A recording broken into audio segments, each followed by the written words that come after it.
વાલા વૈષ્ણવો, જય શ્રી કૃષ્ણ. વૈષ્ણવનું પરમ કર્તવ્ય શું છે તેનું વર્ણન શ્રી હરિરાય મહાપ્રભુજીએ 39મા શિક્ષાપત્રમાં ખૂબ જ વિસ્તારપૂર્વક કર્યું છે. વાલા વૈષ્ણવો, 5.5 શ્લોકના આ શિક્ષાપત્રમાં આપશ્રીએ વર્ણવ્યું છે કે સત્સંગ દ્વારા ચિત્તને પ્રભુમાં સ્થિર કરવું, કથા શ્રવણનું મનન ચિંતન કરવું, ભગવત સેવા સારી અને સુંદર રીતે કરવી, વૈષ્ણવ સેવાને પણ કૃષ્ણ સેવા સમાન ગણી વૈષ્ણવ સેવા કરવી, પ્રભુમાં દ્રઢ શરણ ભાવ રાખવો, દુરારાધ્ય પ્રભુ તેમની સેવાથી જ વશ થાય છે, સેવામાં મન દ્રઢ રાખવું. વાલા વૈષ્ણવો, આ શિક્ષાપત્ર હવે આપણે વિસ્તારથી સમજીશું. તે પહેલા આપણે સંસ્કૃતમાં પાઠ કરી લઈએ. શિક્ષાપત્ર 39મો. સત્સંગેન પ્રભો ચિત્તમ સ્થાપનીયમ નિરંતરમ પૂર્વમ શ્રુતાનામર્થા મનુસંધાનમાદરાત. ચિત્તને નિરંતર સત્સંગ દ્વારા સ્થિર કરવું અને પૂર્વે સાંભળેલા અર્થનું આદરપૂર્વક અનુસંધાન કરવું. ભગવત સેવનમ સમ્યક વિધેયામિતિ નિશ્ચય વૈષ્ણવાદી સમાધાનમ કૃષ્ણ સેવૈવ સર્વથા. ભગવાનની સેવા સારી અને સુંદર રીતે કરવાનો નિશ્ચય રાખવો, વૈષ્ણવોનું સમાધાન કરવું એ જ સર્વથા કૃષ્ણ સેવા છે. યતઃ પ્રભો પ્રપત્તિર્હિ વર્ધતે કાર્યકારણાત સેવયેવ હિ સંતુષ્ટઃ સુખ સેવ્યઃ પ્રભુર્ભવેત. કાર્યકારણ ભાવથી પ્રભુમાં પ્રપત્તિ એટલે કે શરણ ભાવના વધે છે. માત્ર સેવાથી જ પ્રભુ સંતુષ્ટ થાય છે અને સુખ સેવ્ય થાય છે. દુરારાધ્યસ્ય સેવૈવ વશીકરણ સાધનમ કૃષ્ણ સેવામ પ્રકુર્વંતો ભાગ્યવંતો જના મતઃ. પ્રભુ દુરારાધ્ય છે, સેવા એ જ શ્રી કૃષ્ણને વશ કરવાનું સાધન છે. જેઓ તેમની સેવા કરે છે તેઓ જ ભાગ્યવાન છે. તસ્માદ મનઃ દ્રઢમ કૃત્વા કૃષ્ણ એવ હિ સેવ્યતામ અત્રત્યમ વૃત્તમખિલમ વદિષ્યતિ વિશેષતઃ. શ્રી વિઠ્ઠલેશ પ્રભોર્દાસઃ શ્યામદાસ સહ સ્થિતઃ તત્રત્ય વૃતાંતો અખિલો વિવિચ્ય લેખ્ય કિમ અધિકમ. માટે મનને દ્રઢ કરી શ્રી કૃષ્ણની સેવા કરવી. અહીંનો તમામ વૃત્તાંત શ્યામદાસની સાથે રહેલા એવા શ્રી વિઠ્ઠલનાથજીના દાસ શ્યામદાસ વિશેષ રૂપે કહે છે. ત્યાંના સર્વ વૃત્તાંત વિસ્તારથી લખશો, વિશેષ શું લખવું. હવે આપણે આ શિક્ષાપત્ર વિસ્તારથી સમજીશું. શિક્ષાપત્ર 39મો. વૈષ્ણવનું પરમ કર્તવ્ય ભગવત સેવા. આજે આપણે 39મા શિક્ષાપત્રનું શ્રવણ કરવાનું છે. 41 શિક્ષાપત્રોમાં જે 2 ઓછામાં ઓછા શ્લોકવાળા શિક્ષાપત્રો છે એમાંનું આ એક છે. આમાં કેવળ 5.5 શ્લોક છે. શ્રી હરિરાય ચરણે 38મા શિક્ષાપત્રમાં વૈષ્ણવોના જે 5 કર્તવ્યો બતાવ્યા હતા એ કર્તવ્યનું અહીં ફરીથી પુનરાવર્તન છે. 39મા શિક્ષાપત્રમાં નિવેદનના અનુસંધાનપૂર્વક ભગવત સેવા કરવાના કર્તવ્યનું નિરૂપણ છે. આપણને પ્રશ્ન થશે કે હજી 38મા શિક્ષાપત્રમાં આ સિદ્ધાંત બતાવ્યો, ફરીથી એ જ સિદ્ધાંત કેમ બતાવી રહ્યા છે? એનું કારણ એવું સમજાય છે કે કોઈ પણ વસ્તુને પાકા પાયે હૃદયારૂઢ કરવી હોય તો એકવાર સાંભળવાથી થતી નથી. એને વારંવાર સાંભળવી પડે છે, વિચારવી પડે છે, એનું ચિંતન કરવું પડે છે. શ્રી હરિરાય ચરણ અહીં કોઈ પુસ્તક લખી રહ્યા નથી. પુસ્તકનો નિયમ જુદો છે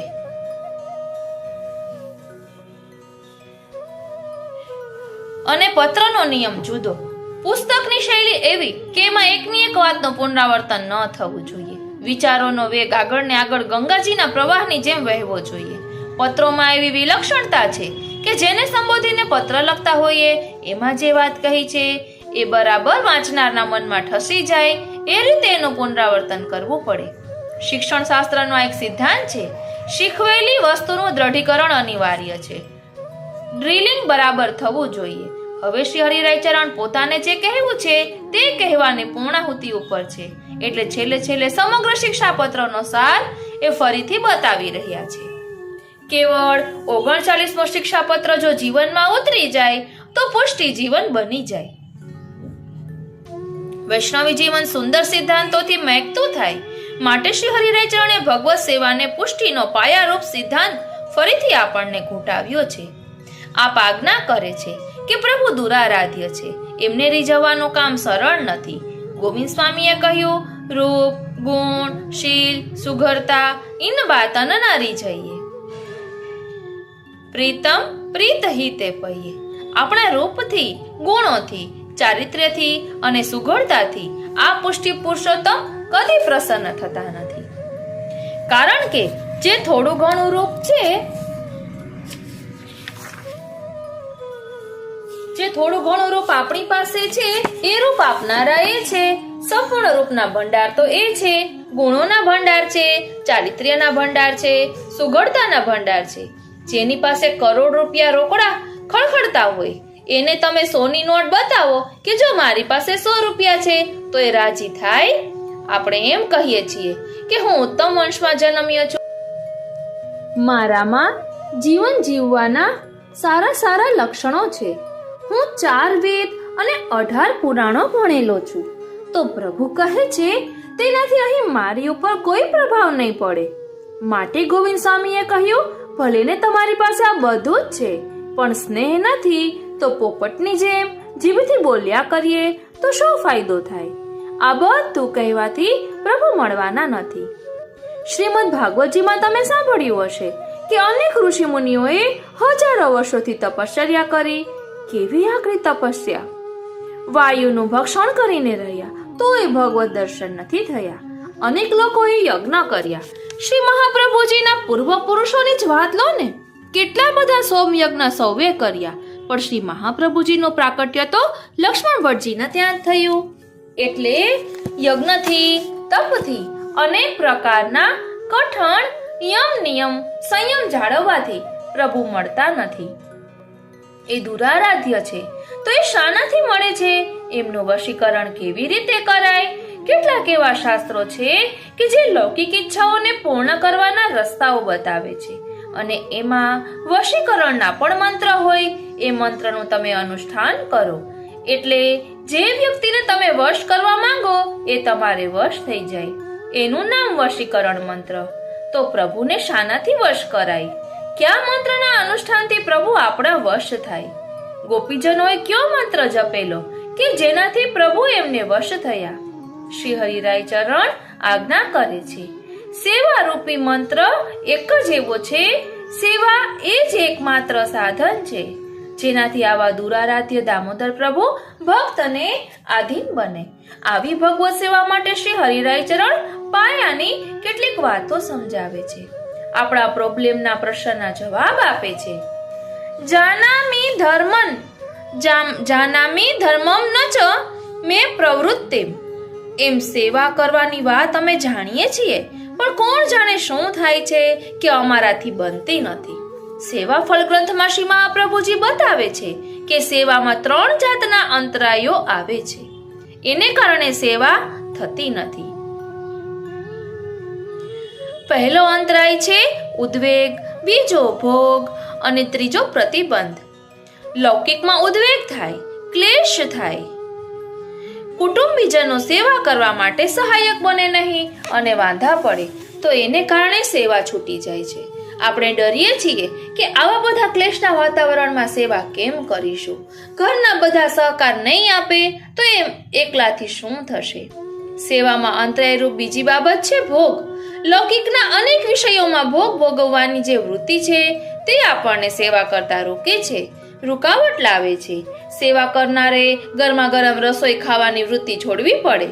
આવા અનેક લૌકિક ભોગ જો છોડીએ તો સેવામાં તત્પરતા થાય. આ લૌકિક ભોગ ભોગવવાની વૃત્તિ આપણને સેવાથી દૂર રાખે છે. રહેવા દો, સેવા નહીં બને, લૌકિકમાં રહ્યા છીએ એટલે સગાવાલે તો જવું પડે, સાજા માંદાને પ્રસંગે જવું પડે, લગ્ન વગેરેમાં જવું પડે, સૌને મળવું પડે, આમ કરવું પડે, તેમ કરવું પડે. એ બધાને પ્રાયોરિટી અને આ બધું કરતા કરતા આપણે કહીએ છીએ કે સેવા નહીં બને.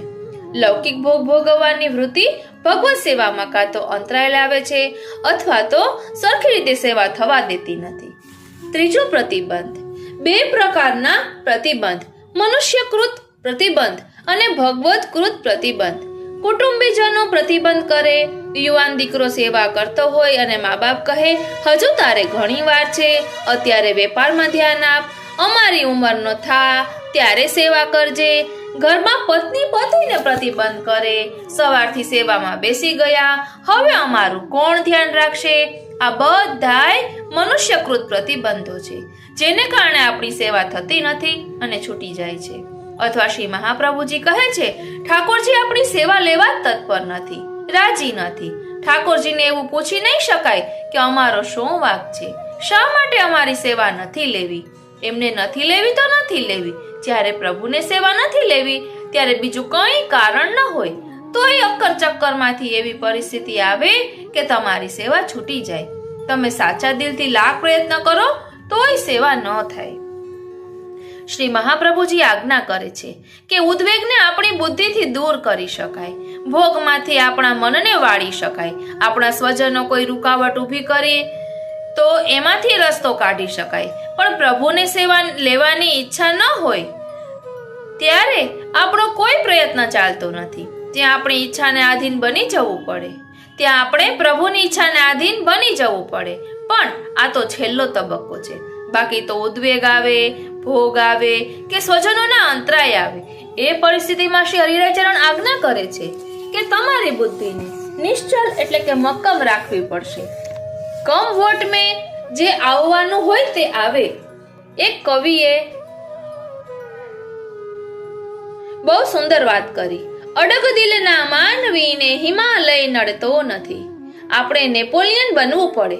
નેપોલિયન હંમેશા એમ કહેતો કે મારા શબ્દકોશમાં અશક્ય જેવો કોઈ શબ્દ જ નથી, નિષ્ફળતાને હું સમજતો જ નથી, હું જે ઈચ્છું વિચારું એ કરીને જ જંપું છું. આવું દ્રઢ મનોબળ વૈષ્ણવોએ સેવાની બાબતમાં રાખવું પડશે. જો સેવાને સારી રીતે કરવી હશે તો આપણી બાનાબાજી ખોટી છે કે શ્રી મહાપ્રભુજી કૃપા કરશે ત્યારે અમે સેવા કરવા લાયક બનીશું. પ્રભુને અમારી સેવા લેવી હશે ત્યારે અમને સેવાની અનુકૂળતા કરી આપશે. આ વિતર્ક છે. અંગ્રેજીમાં એને લોજિકલ ફેલેસી કહે છે. કારણ કે પ્રભુને આપણી સેવા લેવી છે માટે તો શ્રી મહાપ્રભુજી દ્વારા આપણું બ્રહ્મ સંબંધ થયું છે. શ્રી લાલુ ભટ્ટજી સિદ્ધાંત રહસ્યની ટીકામાં બહુ સુંદર વાત કહે છે. તેઓ પ્રશ્ન કરે છે, માનો કે કોઈ જીવ બ્રહ્મ સંબંધ લે અને પછી એ સેવા ન કરે તો? એમનો મત એવો છે કે જીવ જિદ્દી બને તો પ્રભુ તેનાથી વધુ જિદ્દી બને છે. જેણે બ્રહ્મ સંબંધ લીધું છે એવા જીવાત્માને ભગવત સેવા માટે આ પૃથ્વી ઉપર ફરીથી જન્મ લેવો જ પડશે. જો આ જન્મે સેવા નહીં કરે તો બીજો જન્મ લેવો પડશે, બીજા જન્મે સેવા નહીં કરે તો ત્રીજો જન્મ લેવો પડશે. પણ એકવાર પૃથ્વી ઉપર જન્મીને બ્રહ્મ સંબંધ પછીની એની જવાબદારી એને પૂરી કરવી પડશે. પછી જેને ભગવદ લીલામાં પ્રાપ્તિ થશે. આપણે વિચાર્યું હતું કે દોષોને નિવૃત્ત કરવા 10 જન્મ લેવાની તૈયારી રાખવી, પણ સેવાની રાહ જોવા 10 જન્મની તૈયારી ન રાખશો. આ જન્મે બ્રહ્મ સંબંધનું દાન થયું છે ત્યારે સેવાની એ જવાબદારીને બુદ્ધિની દ્રઢતા સાથે સ્વીકારી લો. જેમ જિંદગીની બીજી જવાબદારીઓ આપણે સ્વીકારીએ છીએ એમ ઘણી જવાબદારી જીવનમાં માથે આવે છે ત્યારે આપણે બીજી ગમતી ઘણી બાબતો છોડી દઈને પણ પેલી જવાબદારીને સ્વીકારી લઈએ છીએ. એક વિવેચકે બહુ સુંદર વાત કરી કે જીવનની સફળતાની જડીબુટી કઈ? તો એણે કહ્યું કે માણસ પોતાના કાર્યોની પ્રાયોરિટી નક્કી કરે એ સફળતાની જડીબુટી. કામ તો આપણી સામે ઘણા આવશે પણ એમાંથી પહેલું કામ કયું કરવાનું એની પ્રાયોરિટી નક્કી કરવી પડે. અને જેને પ્રાયોરિટી આપી એ સિવાયના બધા કાર્યોમાંથી ચિત્તને ખેંચી લેવું પડે. દુનિયામાં એક કહેવત છે કે કોઈની પાછળ ન પડશો. જેને કોઈની પાછળ પડતા આવડી જાય એ મેળવીને જ જંપે. વૈષ્ણવ કોઈ વ્યક્તિની પાછળ ન પડે પણ એને સેવાની પાછળ તો પડી જવા જેવું છે. પોતાના કર્તવ્યની નિષ્ઠાની બાબતમાં એક કવિએ બહુ સુંદર કહ્યું, અમને ખબર નથી અમારે પંથ શી આફત ખડી છે, ખબર છે એટલી કે માતની હાકલ પડી છે.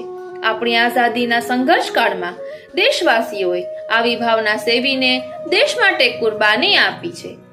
એવી જ કુરબાની ભક્તિ માટે પણ આવશ્યક છે. માટે પ્રીતમે કહ્યું, હરિનો માર્ગ છે શુરાનો નહીં કાયરનું કામ જોને, પ્રથમ પહેલું મસ્તક મૂકી વળતી લેવું નામ જોને, સુત વિત દારા શીશ સમર્પે એ પામે રસ પીવા જોને. તો બીજા કવિએ કહ્યું કે રે શિર માટે નટવરને વરીએ, દુનિયાની બાબતોને એક હાથે પંપાળ્યા કરીએ અને બીજી બાજુ કહીએ કે સેવા થતી નથી, તો આ સંજોગોમાં સેવા ન થાય. સેવા કરવા માટે જિંદગીની કાયરતા નહીં ચાલે, નવાલાપણું નહીં ચાલે, રોદણા નહીં ચાલે. સેવા માટે મરજીવા બનવું પડે, સૈનિક બનવું પડે, ક્ષત્રિય બનવું પડે. સેવા કરવાનું થશે કે નહીં થશે, છોડી દો એ બધી ભાંજગડોને. એકવાર ઝંપલાવી દો પાણીમાં, જેને તરતા ન આવડતું હોય અને કિનારે બેઠા બેઠા વિચાર કરે કે તરવાનું કેમ આવડે, તો ન આવડે. એને તરતો કરવો હોય તો પાછળથી ધક્કો મારીને પાણીમાં પાડી દેવો પડે. દયા ન કરાય, થોડા ડૂબકા ખવડાવી દેવાના અને પાણી પીવડાવી દેવાનું, એટલે આપોઆપ હાથ પગ પછાડતો થાય અને તરતા આવડી જાય. સેવાનો પણ આવું છે. સેવાના સાગરમાં ભૂસકો જ મારવાનો હોય, પગથિયા ન ઉતરાય. સ્વિમિંગ પુલના પગથિયા ઉતરીને તરતા ન શીખાય. સ્વિમિંગ પુલના ડાઈબોર્ડ પરથી ડાઈ મારીને અંદર પડતા જ શીખાય, તો તરતા આવડે. માટે અહીં શ્રી હરિરાયચરણ આજ્ઞા કરે છે કે ભગવત સેવાનો સ્વીકાર કરવા માટે, જીવનમાં અપનાવવા માટે તમારી બુદ્ધિની મક્કમતા બહુ જરૂરી છે. જેની બુદ્ધિ દ્રઢ થઈ એને સેવા સ્વીકાર્ય બને. પેલા અર્જુનને આપણે યાદ કરી લઈએ. સેવામાં અર્જુન જેવા બનવા જેવું છે. ગુરુજીએ પૂછ્યું કે બેટા તને શું શું દેખાય છે? તો કહે કે ગુરુદેવ મને કંઈ દેખાતું નથી, આ પક્ષીની જમણી લાલ આંખ જ દેખાય છે. અર્જુનની જેમ બ્રહ્મ સંબંધ લીધા પછી સેવા જ દેખાય, સેવા સિવાય બીજું કંઈ ન દેખાય. એ જ સેવાના રસસાગરમાં તરી શકે અને રસસાગરનો અનુભવ કરી શકે. શ્રી હરિરાયચરણ આજ્ઞા કરે છે કે બુદ્ધિની મક્કમતા અને નિશ્ચલતા માટે બે સાધનો છે. પહેલું સાધન છે સત્સંગ. જે સેવા કરતા હોય એનો સંગ થાય, તો એના સંગથી આપણને પણ સેવામાં રસ જાગે ને પ્રભુમાં ચિત્તનું સ્થાપન થાય. જે સેવા કરે છે એને પણ જો સાથે સાથે સત્સંગનું પોષણ નથી મળતું અને ક્યાંક દુસંગ મળી ગયો તો એની સેવાય છૂટી જાય છે. પરદેશમાં રહેતા એક વૈષ્ણવ બહેનનો પરિચય છે. આ માર્ગમાં એમનો પ્રવેશ થયો અને બ્રહ્મ સંબંધ લીધું. એમની કુટુંબ પરંપરા વૈષ્ણવતાની નહોતી, પણ દૈવી જીવ એટલે આ માર્ગમાં આવ્યા. એમના ગુરુદેવની એમની ઉપર કૃપા પણ થઈ કે પરદેશમાં રહેવા છતાં એ વૈષ્ણવ ઠાકોરજીને સખડી ધરીને પ્રભુની સેવામાં બહુ પ્રેમથી તત્પર બન્યા. પરદેશમાં ભારતના લોકો જાય, લૌકિક સંબંધો હોય એટલે સૌની મહેમાનગીરી કરવી પડે, સત્સંગનો તો અભાવ જ હોય. એ સંજોગોમાં એમના પરિવારમાં એક સંન્યાસી આવ્યા, શંકર મતના અનુયાયી. અને બહુ આશ્ચર્યની વાત તો એવી કે આ સંન્યાસી પૂર્વજન્મમાં પુષ્ટિ માર્ગીય વૈષ્ણવ કુટુંબમાં જન્મેલા, પણ અધિકાર નહીં એટલે શંકર મત તરફ વળી ગયા, જ્ઞાન માર્ગ તરફ વળી ગયા, માયાવાદમાં રુચિ થઈ. વાઘછટા બહુ સુંદર. 15 દિવસ એમના ત્યાં પ્રવચનો થયા. આ વૈષ્ણવના ઘરે એમનો મુકામ એટલે વાતમાં પેલા સંન્યાસી એમને કહે કે આ બધો સેવાનો ખેલ શું કરો છો? નાના છોકરા ઘરની રમત રમે એવી શું આ રમત રમો છો? આમ કરવાથી કઈ પ્રભુનો અનુભવ થતો હશે? એમની વાણીનો જાદુ આ વૈષ્ણવ પર થઈ ગયો અને એમણે એમના પતિને કહી દીધું કે આ સંન્યાસી કહે છે તે વાત જ સાચી છે. કાલથી હું શ્રી બાલકૃષ્ણલાલજીની સેવા નથી કરવાની. તમારે કરવી હોય તો તમે જાણો. છોડી દીધી સેવા. દુસંગથી સેવા છૂટી ગઈ. મહિનાઓ સુધી એની અસરે. અરે શ્રીનાથજી, જેનો હાથ પકડે એને હંમેશ માટે છોડતા નથી. મનુષ્યકૃત જે પ્રતિબંધ એમના જીવનમાં આવ્યો એ પ્રભુએ દૂર કરવાની લીલા કરી. મુંબઈથી એક ગોસ્વામી બાળકને ત્યાં પધારવાનું થયું. જે વૈષ્ણવના ત્યાં જવાનું હતું એ વૈષ્ણવને કંઈક કામ આવ્યું એટલે ત્યાંથી જતા રહેલા. બીજા કોઈનો સરનામું નહીં. શોધતા આમના ઘેર એક ગોસ્વામી બાલક પધાર્યા.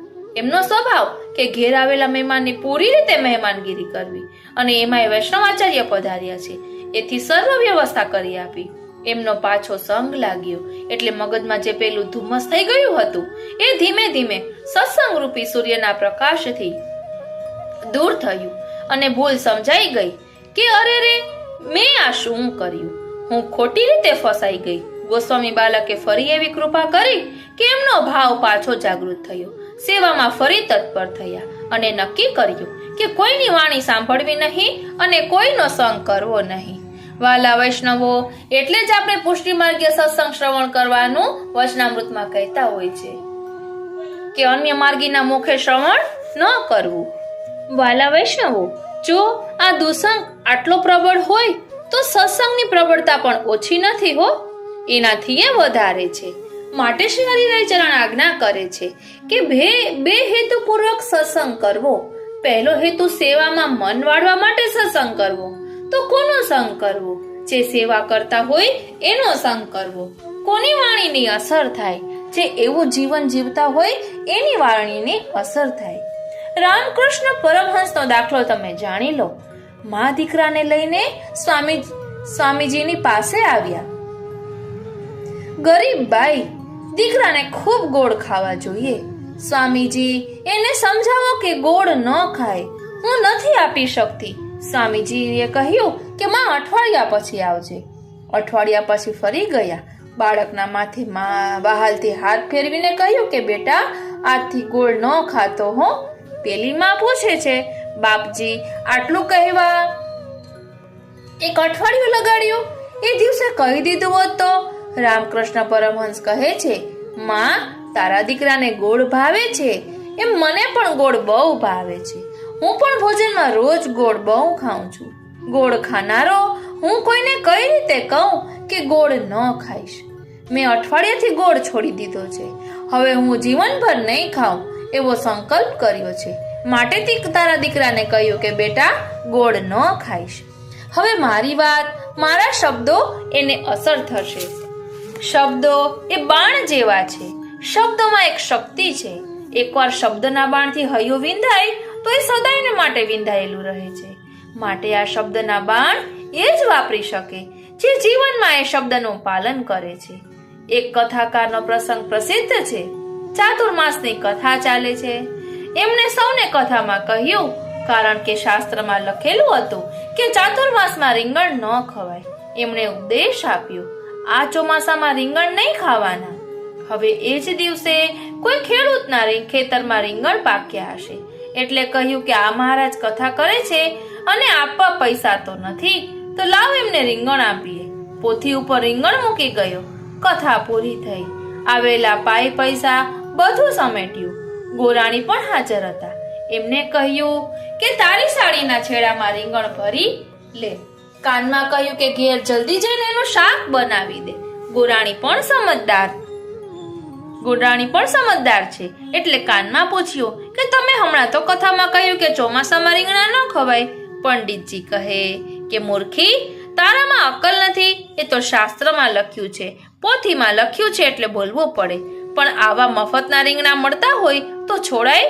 આપણી આ દશા છે. પોથીમાં લખ્યું છે એટલે મારે બોલવું પડે કે સેવા કરવાની, પણ હું સેવામાં તત્પર ન થઈ શકતો હોઉં. સેવાની વાતો જ કરતા મને આવડતી હોય તો મને કહેવાનો કયો અધિકાર છે કે સેવા કરું? કહેવાનો અધિકાર એને જ છે કે જે આચરણ કરે. શ્રીનાથજી. શ્રી મહાપ્રભુજીનો આ માર્ગ બહુ વિરલ છે. બીજા માર્ગોમાં ગુરુ શિષ્યોને ઉપદેશ આપે, આજ્ઞા કરે. એ આજ્ઞા શિષ્યો માટે હોય, સેવકો માટે હોય, ગુરુને માટે ન હોય. પણ શ્રી મહાપ્રભુજી તો અહીં એમ સમજાવે છે, એમ બતાવે છે કે હું આજ્ઞા કરીશ એનું પાલન હું અને મારો પરિવાર કરીશું. હું એવી કોઈ આજ્ઞા નહીં કરું કે જેનું પાલન મારો અને મારા પરિવારે કરવાનું ન હોય.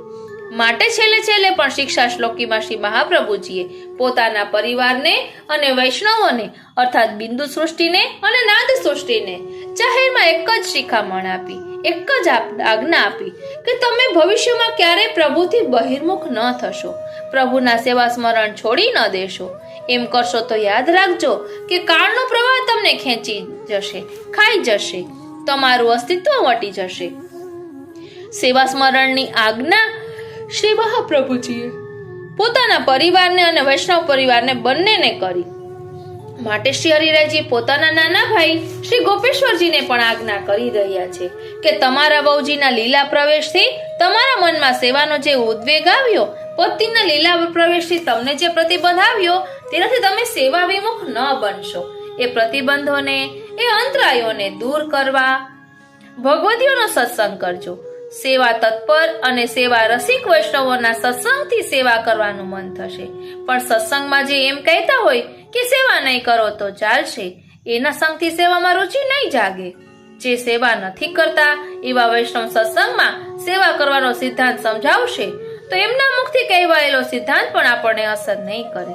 માટે સેવામાં તત્પર, સેવાનિષ્ઠ વૈષ્ણવનો સંગ કરવો. ઉજ્જૈનમાં શ્રી કૃષ્ણ ભટ્ટને એક વૈષ્ણવે પ્રશ્ન કર્યો કે ભટ્ટજી, ઠાકોરજી આપણી સેવા અંગીકાર કરે છે કે નહીં એ કેવી રીતે જાણવું? કૃષ્ણ ભટ્ટે બહુ સુંદર જવાબ આપ્યો. સેવા કરતા કરતા તમારી સેવામાં દિન પ્રતિદિન જો રુચિ વધતી જાય તો માનજો કે ઠાકોરજી તમારી સેવા અંગીકાર કરે છે. આજે સેવા કરી, એક સામગ્રી બનાવીને ધરી, કાલે 2 સામગ્રી બનાવવાનું મન થયું, પરમ દિવસે વધારે સામગ્રી બનાવવાનું મન થયું, મિશ્રી ધરતા ધરતા લીલો મેવો ધરવાનું મન થયું, દૂધગળ ધરવાનું મન થયું, ઉત્સવે સખડી ધરવા માંડી, રોજ સખડી ધરવાનું મન થયું.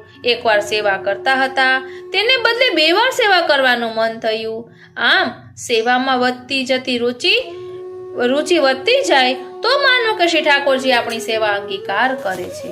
આ સેવામાં રુચિ સત્સંગથી વધશે.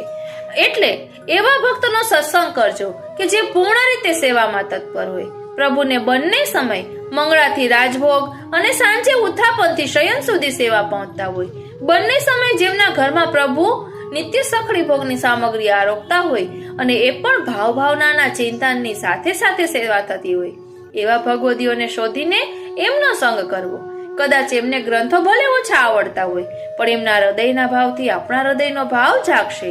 શ્રી હરિરાયજી આજ્ઞા કરે છે કે આવા સત્સંગથી પ્રભુનું ચિત્તમાં સ્થાપન થશે અને ચિત્તમાં પ્રભુનું સ્થાપન થશે એટલે બુદ્ધિ સેવામાં દ્રઢ થશે. કેવી દ્રઢતા આવે તેનો સાંભળેલો એક પ્રસંગ, અને તે પણ બહુ જ અર્વાચીન સમયનો પ્રસંગ છે.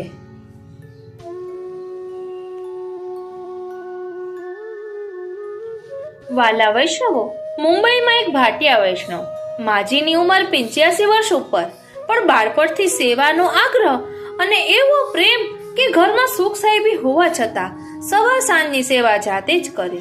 જળ ભરવાથી લઈને બધી સેવા પોતે કરે. એમ કરતા કરતા 85 વર્ષે પ્રભુની ઈચ્છા થઈ કે તબિયત ખૂબ બગડી અને બેભાન થઈ ગયા, કોમામાં આવી ગયા, આંખ ખુલે જ નહીં. ડોક્ટરો ઉપચાર પણ ઘણા કરે. એ માજીએ જિંદગીભર એક નિયમ નિભાવેલો કે બરાબર સવારે 11 વાગે ઠાકોરજીને રાજભોગ આવે.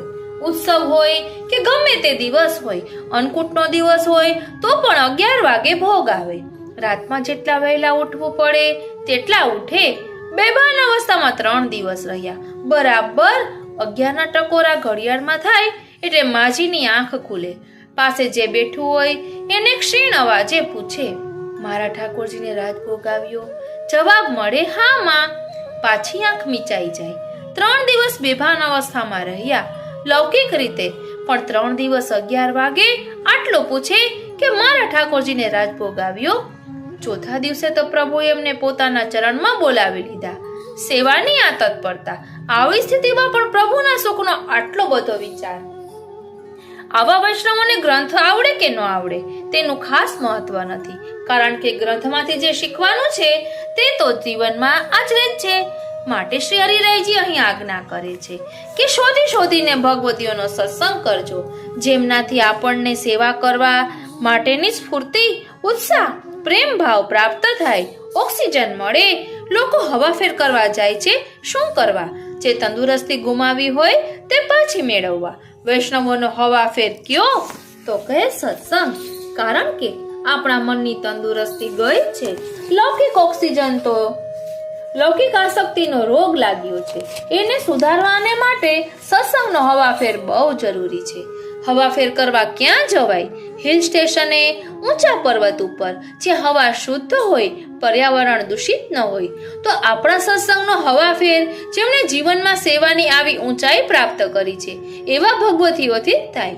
ત્યાં પર્યાવરણ શુદ્ધ છે, હૃદયનો ભાવ અને આગ્રહ શુદ્ધ છે, ખોખલા શબ્દ નથી, પણ ધબકતું સેવામય જીવન છે.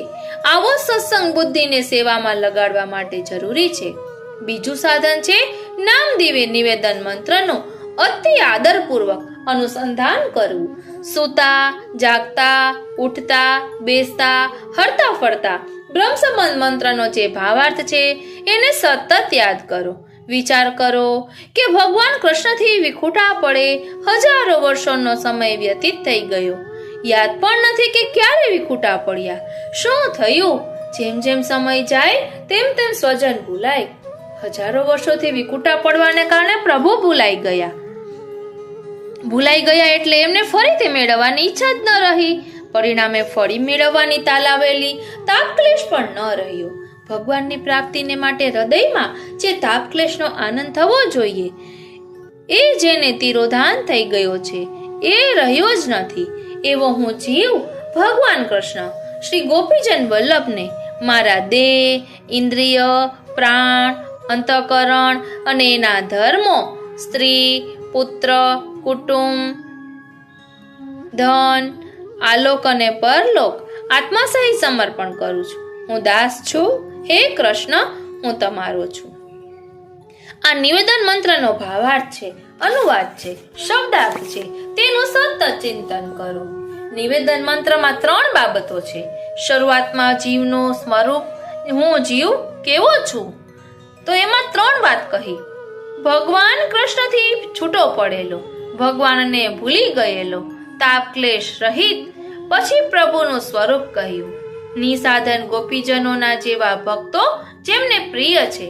પછી જીવે પોતાના કહેવાતા અહંતા મમતાત્મક પદાર્થોના સમર્પણની પ્રતિજ્ઞા કરી. જવાબમાં ભગવાન આ સમર્પિત જીવને વચન આપે છે કે હું તારું રક્ષણ કરીશ, કદી તને દુઃખ નહીં પડવા દઉં.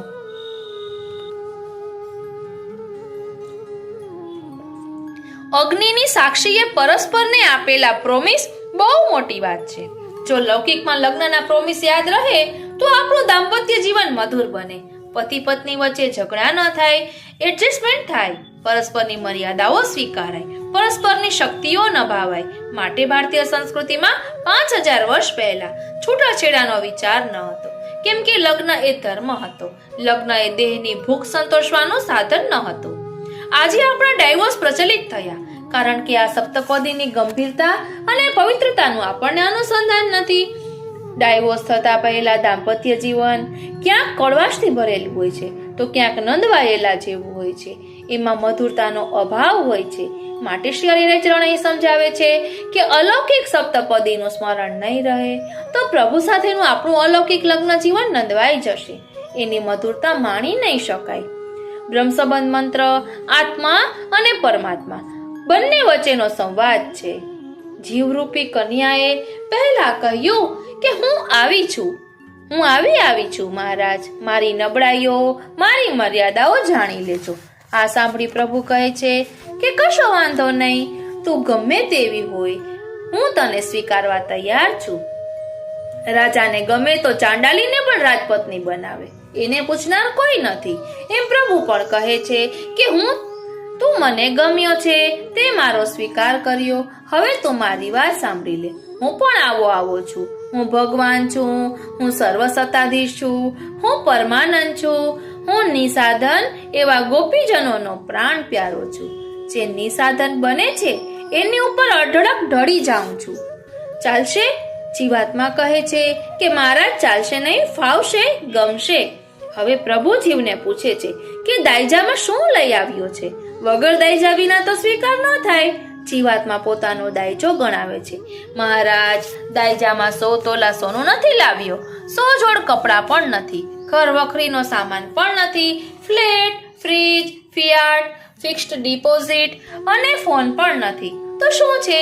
જીવાત્મા ગણાવે છે આ મારો દેહ છે, આ મારી ઇન્દ્રિયો છે, આ મારું અંતઃકરણ છે, આ ઘર છે, આ કુટુંબ છે, ધન છે, મારું આખું જીવન છે. આ જીવન જ નહીં પણ જેટલા જન્મ લેવા પડશે તે બધા જન્મો અને છેલ્લે મારો આત્મા. આટલો દાયજો મારી પાસે છે, તે ચાલશે? પ્રભુ કહે ચાલશે. જે તારી પાસે છે તે બધું જ મને આપી દે, ત્યાર પછી તારી પાસે મારું પોતાનું કંઈ જ બાકી રહેતું નથી. તારું સર્વસ્વ સોંપી દે છે. તો ચાલશે. જીવાત્મા પ્રતિજ્ઞા કરે છે, સમર્પયામી, હું આપને સમર્પણ કરી દઉં છું. પ્રભુ કહે છે, યાદ રાખે કે તું સમર્પણ કરે છે, પણ હવે તું મારી સાથે કેવી રીતે વ્યવહાર કરીશ, કેવી રીતે રહીશ? ઘરમાં બે જણા સરખા થાય તો સંઘર્ષ થાય, પણ એક ઊંચો થાય ત્યારે બીજો સહેજ નીચો થાય તો સંપ થાય. બે સરખા થાય તો સંઘર્ષ, એકબીજાને સ્વીકારે તો સંપ. જીવાત્મા કહે છે, મહારાજ હું તો અંશ છું, તમારો દાસ છું, દાસ બનીને રહીશ. પ્રભુ કહે છે, બરાબર. જીવાત્મા એક ડગલું આગળ વધીને કહે છે, કેવળ દાસ નહીં, કારણ કે દુનિયાના બધા જીવાત્મા તમારા દાસ છે. બધા દાસ જેવો હું દાસ નથી. તમે મારી સાથે લગ્ન કરીને મને પણ થોડોક અધિકાર આપ્યો છે, એટલે હું તમારો બનીને રહીશ. હે કૃષ્ણ, હું તમારો જ છું. પ્રભુ કહે છે, મારો બનીને રહીશ તો હવે શું કરીશ? કેવી રીતે તારું પ્રોમિસ પુરવાર કરીશ કે તું મારો બનીને રહ્યો છે? ત્યારે જીવાત્મા કહે છે, મહારાજ જે સ્નેહીના બનીને રહે, જે પ્રિયતમના બનીને રહે, એ પ્રિયતમની પ્રસન્નતા કરે, પ્રિયતમની પ્રસન્નતા માટે જીવે, પ્રિયતમની પ્રસન્નતામાં પોતાની પ્રસન્નતા અનુભવે. તમે મારા પ્રિયતમ છો, હું તમારો સેવક છું, હું તમારી દાસી છું, માટે હું તમારી સેવા દ્વારા તમારી પ્રસન્નતાથી તમને મારા ઘરમાં પધરાવીશ. આ બ્રહ્મ સંબંધ મંત્રનો ભાવ છે. શ્રી હરિરાય ચરણ આજ્ઞા કરે છે કે નામ નિવેદનનું મનમાં આનંદપૂર્વક અનુસંધાન આ રીતે કરજો. હા, ઠાકોરજી સાથે વાત કરતા હોય કેવો સુંદર સંવાદ ઠાકોરજી સાથે થયો, કેવો મધુરો સંવાદ થાય, સમર્પણ કેટલું સ્નેહપૂર્ણ બને. માટે શ્રી હરિરાય ચરણે સેવામાં બુદ્ધિને દ્રઢ કરવા આજ્ઞા કરી કે આ નામ નિવેદનનો તમને સતત ચિંતન કરજો. એનાથી તમને યાદ આવશે કે આ મારી જવાબદારી છે, આ મારું કર્તવ્ય છે. આજ સુધી એ નથી બજાવ્યું એનું દુઃખ થશે. એકવાર ઝઘડો થાય એનો વાંધો નહીં, પણ પછી પોતે ભૂલ કરી અને ઝઘડો કર્યો એનું દુઃખ થવું જોઈએ. જો આવું સાચું દુઃખ થાય તો એ ઝઘડો જિંદગીને મીઠી બનાવી દે. કલાપીએ બહુ સુંદર કહ્યું છે, હા પસ્તાવો વિપુલ ઝરણું સ્વર્ગથી ઉતર્યું છે, પાપી તેમાં ડૂબકી દઈને પુણ્યશાળી બને છે. આપણાથી બ્રહ્મ સંબંધ બાદ આજ સુધી સરખી રીતે સિદ્ધાંતને અનુસરીને સેવા થઈ નથી. એનો પશ્ચાતાપ દુઃખ કરો. એ દુઃખ એવું કરો કે જેથી સરખી રીતે સેવા કરવામાં, સિદ્ધાંતયુક્ત રીતે સેવા કરવામાં આવતીકાલથી આપણે તત્પર બનીએ. કોઈકને પ્રોમિસ આપ્યું હોય તે પાળવા માટે સજાગ રહીએ છીએ. એમાં સ્નેહીઓને તો ખાસ. આપણે કહીએ છીએ કે તમારા સોગંદ એટલે વાત પૂરી થઈ ગઈ. બ્રહ્મ સંબંધ મંત્ર પ્રભુને આપેલું પ્રોમિસ છે, નિવેદન છે. એને સતત યાદ કરવાથી સેવા કરવાનો તાપભાવ પ્રજ્વલિત થશે અને સેવાનો પ્રારંભ થશે. આમ શ્રી હરિરાય ચરણે ભગવત સેવામાં તત્પર બનવા, બુદ્ધિને મક્કમ બનાવવા માટે બે માર્ગ બતાવ્યા: સત્સંગ અને નિવેદન મંત્રનું અનુસંધાન. હવે આપ આજ્ઞા કરે છે, ભગવત સેવનમ સિદ્ધયેત સમ્યક, એટલે યોગ્ય રીતે સિદ્ધાંતયુક્ત પ્રકારે સેવા કરવી. ઇતિ નિશ્ચય, તે નક્કી છે, નિર્વિવાદ છે. એમાં ચર્ચાને કોઈ અવકાશ નથી, એમાં કોઈ શોર્ટકટ નથી. શ્રી મહાપ્રભુજીની આજ્ઞાને અક્ષરશઃ સ્વીકારીને ભગવત સેવા થવી જોઈએ, એમાં બાંધછોડ ન થાય. આમ કહીને શ્રી હરિરાય ચરણ ભગવત સેવામાં આપણે જે શોર્ટકટ્સ લઈએ છીએ એનાથી બચવાની આજ્ઞા કરે છે. ભલે આપણે કહીએ કે કશું બનતું નથી, એનાથી થોડુંક તો બને છે ને. આ વાત ક્યાં સુધી સાચી છે?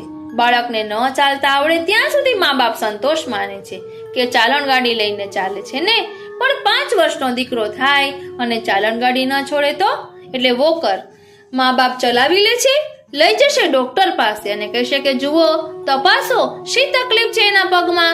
5 વર્ષે પણ ચાલણ ગાડી કેમ છૂટતી નથી? આપણને મિશ્રી ભોગ ધરે કેટલા વર્ષો થયા છે. મિશ્રી ભોગની સેવાની ચાલણ ગાડી છૂટી, આગળ વધી કે હતા ત્યાં ને ત્યાં? કોઈ દિવસ તાપક્લેશ થયો કે ઠાકોરજીને કટોરી મિશ્રી ધરું છું અને હું તો 32 ભોજન કરું છું? આજે પણ એવા એક વૈષ્ણવ છે, કુટુંબ પ્રતિકૂળ, વિચાર કર્યો કે પ્રભુને બધી સામગ્રી ભોગ ધરવાની મારી એકલાની અનુકૂળતા નથી, સ્થિતિ નથી, શક્તિ નથી. શક્તિ એટલી હતી કે રોજ મગફળીના 100 ગ્રામ દાણા જે શેકી પણ ન શકે, કાચા મગફળીના 100 ગ્રામ દાણા જ ધરે અને લે, એ સિવાય બીજું કાંઈ જ નહીં લેવાનું. એક પણ અઠવાડિયું, મહિનો નહીં, હું જાણું છું ત્યાં સુધી જિંદગીના 25 વર્ષ સુધી આ પ્રકારે ચાલ્યું. ઉંમર થઈ અને દાંત પડી ગયા ત્યારે વગર દાંતે લઈ શકાય એવો થોડોક લીલો મેવો, તુલસીપત્ર વગેરે પ્રભુને ધરીને લે. આજે પણ એટલું જ લઈને એ રહે છે, તો પ્રભુ એમનાથી પ્રસન્ન થાય. તમે આરોગશો એ હું લઈશ. મિશ્રીની કટોરી ધરવા સામે વાંધો નથી, પણ વાંધો મિશ્રીની કટોરી ધરીને 32 ભોજન કરવા સામે છે. મિશ્રીની કટોરી ધરો ને રોજ એટલી મિશ્રી લઈને રહો, જરાય વાંધો નથી. એ સીધા સંગત સેવા છે. પણ સેવા શરૂ કરવા ગુરુજીને, શ્રી મહાપ્રભુજીને આપણે કહ્યું, કંઈ નથી બનતું. આપે આજ્ઞા કરી, જા શરૂ કર મિશ્રીધર. એ વાત એવી ફાવી ગઈ કે આગળ વધવાનું નામ જ નહીં. બાલક બાલવાડીમાં દાખલ થયું. પહેલા દિવસે મન રમવામાં, પણ ભણવામાં નહીં. એટલે એની પેલી શિક્ષાએ કહ્યું, કંઈ નહીં બેટા, રમ. જો રમવામાં આટલા બધા રમકડા છે, રમવાનો ચસ્કો પડી ગયો. હવે શિક્ષિકા કહે છે કે ચાલ બેટા આજે એકડો ગૂંટીએ, તો કહે કે ના, આજે ભણવું નથી, નભાવી લઈશું. જિંદગી સુધી એ રમકડાથી રમ્યા જ કરશે તો ના. 5 વર્ષનો થાય એટલે ભણાવવા માટે શિક્ષકે પણ કઠોર બનવું પડે. આમ સેવામાં મિશ્રી ભોગ જીવનભર જો ધર્યા જ કરવાનો હોય તો શ્રી હરિરાય ચરણ કહે છે કે તે વાતમાં કંઈક ખામી છે. માટે આજ્ઞા કરી કે શ્રી મહાપ્રભુજીની આજ્ઞા પ્રમાણે સેવા કરો. આ સર્વ આજ્ઞાઓને સાથે રાખી સમજી એ પ્રમાણે તમે તમારું જીવન સેવામય બનાવો અને પ્રભુને સમર્પિત થઈ જાઓ. સાથે સાથે શ્રી હરિરાયજી હવે બીજું કર્તવ્ય બતાવે છે. બીજું કર્તવ્ય શું બતાવે છે તે આપણે આવતા પાઠમાં જોઈશું. આજનો આ સત્સંગ શ્રીનાથજી, શ્રી યમુનાજી અને શ્રી મહાપ્રભુજીના ચરણારવિંદમાં સમર્પિત કરું છું. જય શ્રી કૃષ્ણ.